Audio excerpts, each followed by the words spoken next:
porque em geral, com a psicoterapia, com a psiquiatria, com as nossas visões em geral, nós estamos acostumados a abafar o que gera sofrimento, a diminuir o que gera dor, a trabalhar com problemas e também tentar consertar aquilo que, entre aspas, está danificado. Essa é uma visão, em geral, aceita.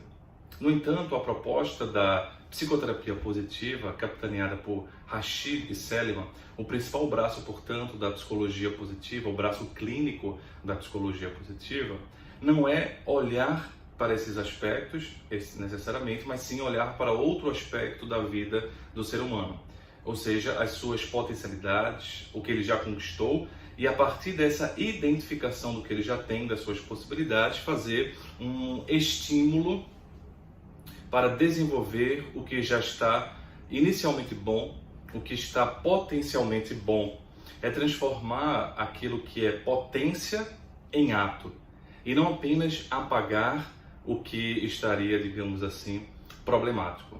Potência em ato seria fazer uma releitura do que Aristóteles propõe numa das partes do seu livro Metafísica, do seu tratado sobre metafísica. Transformar aquilo que, obviamente, fazendo a licença do ponto de vista de conhecimento. Então, quando falamos de uma melhor versão de nós mesmos, geralmente ficamos com medo de cair em alguns pontos. Primeiro, não ficarmos no puritanismo. Segundo, não cair no excesso de vaidade. Terceiro, não cair no engano de si mesmo, numa ilusão de si mesmo, sobre si mesmo. E talvez o quarto ponto seria não ficar cobrando-se excessivamente um rendimento. Nesse sentido, talvez o grande contraponto que foi feito em relação às abordagens científicas e às abordagens tradicionais foi uma proposição das próprias visões mais religiosas. Geralmente, quando você pensa em relação a uma melhor versão de nós, logo pensamos na ideia de perfeição, de aperfeiçoamento, de melhora, né? De evolução do ponto de vista espiritual. E eventualmente isso pode trazer alguns problemas, porque nem todo mundo tem uma visão espiritual, de espiritualidade, de fé. E às vezes também isso pode trazer alguma questão mais dogmática, que eu preciso ser assim e não posso olhar para o outro aspecto. Além disso, é preciso entender que, embora essa seja uma proposta muito discutida e debatida pelas visões mais religiosas em geral, ela era uma proposta da filosofia antiga, quando na Grécia não se separava muito o que era teoria do que era prática. Até Aristóteles, que foi o grande pai da ciência, digamos assim, do pensamento mais científico, aquele que era possível se basear em uma demonstração. É óbvio que a gente encontra, como consequência do socratismo e do platonismo, da própria academia fundada por Platão, a visão dos céticos acadêmicos, que também seria um ponto de partida para a visão científica. Mas Aristóteles, então, enquanto indivíduo, e não como derivações de uma escola dele, né, do Liceu, mas enquanto ele em si, ele já traz esse germe do pensamento científico. Mas mesmo Aristóteles, ele coloca também tratados sobre ética, sobre comportamento. E, por exemplo, no tratado Ética a Nicômaco, ele vai dizer que um tratado sobre ética, um tratado, porque a palavra moral é, digamos assim, mais romana e a palavra ética mais grega, então ele está falando de ética especificamente, não era possível escrever um tratado sobre ética que fosse apenas teórico, ele precisaria também acontecer na prática. Então, qualquer que seja a visão da filosofia antiga, até aristotélica,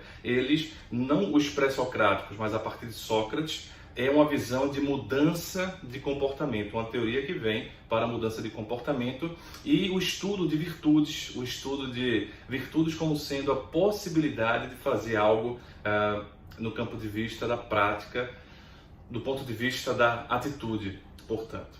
Então, para pensar numa melhor versão de mim mesmo, ou de você mesmo, ou de nós mesmos, é interessante primeiro não pensarmos em uma perspectiva de essência. Qual é a minha essência?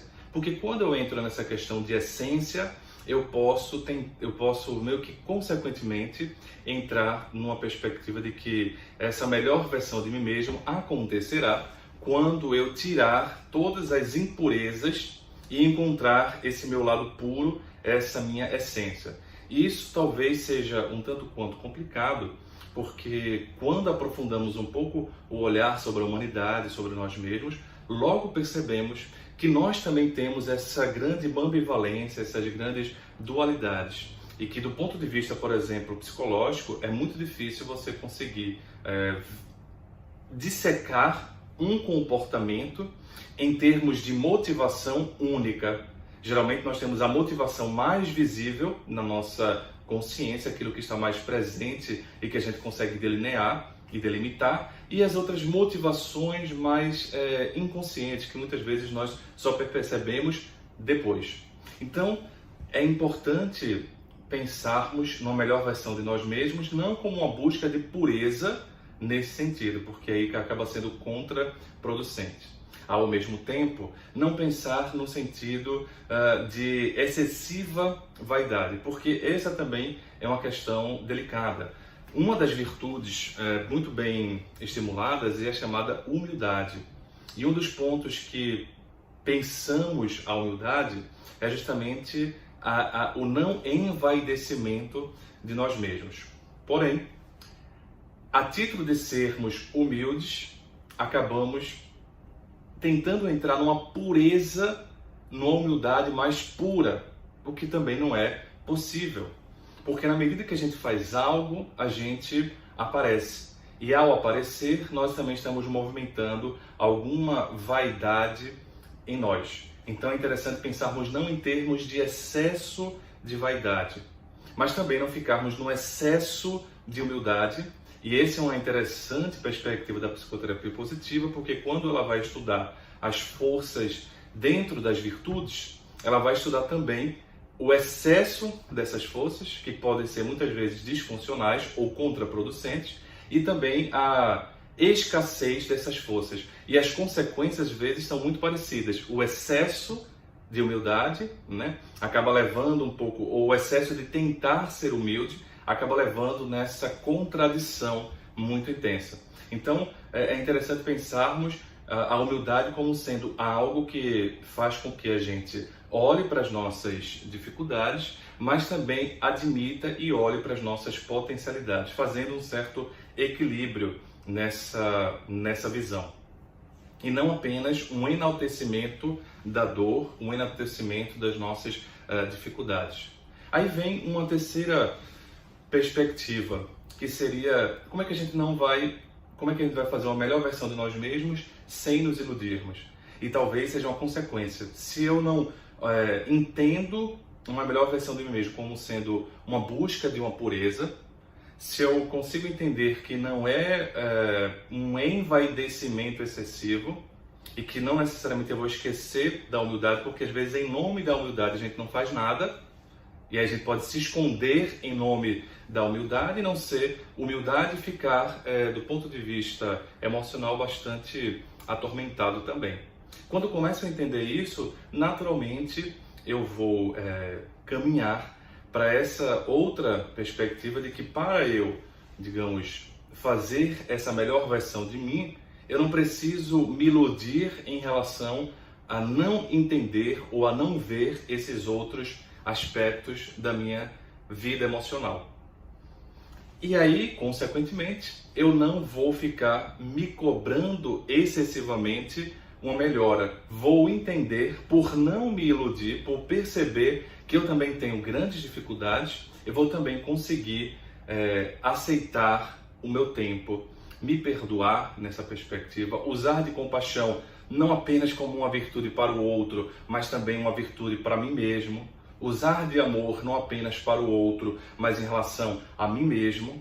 E quanto mais eu uso essa compaixão para comigo, eu fico mais compassivo para com o outro. Quanto mais eu uso esse amor para comigo, eu também acabo amando mais o meu próximo, né? Aquele que está ao meu redor. Quanto mais eu uso dessa perspectiva do perdão para mim mesmo e aceito, né? Não fico numa tentativa puritana de não olhar para mim, eu também consigo perdoar um pouco mais o outro. Então perceba que essas quatro grandes perguntas, ou quatro grandes senões para essa questão da melhor versão de mim mesmo, eles acabam se encadeando e pensar em um acaba ajudando no outro e vice-versa. De qualquer forma, me parece bastante interessante, especialmente em dias em que vemos abusos sexuais, em que vemos abusos de várias ordens, pensarmos sim em uma melhor versão de nós, mas não caindo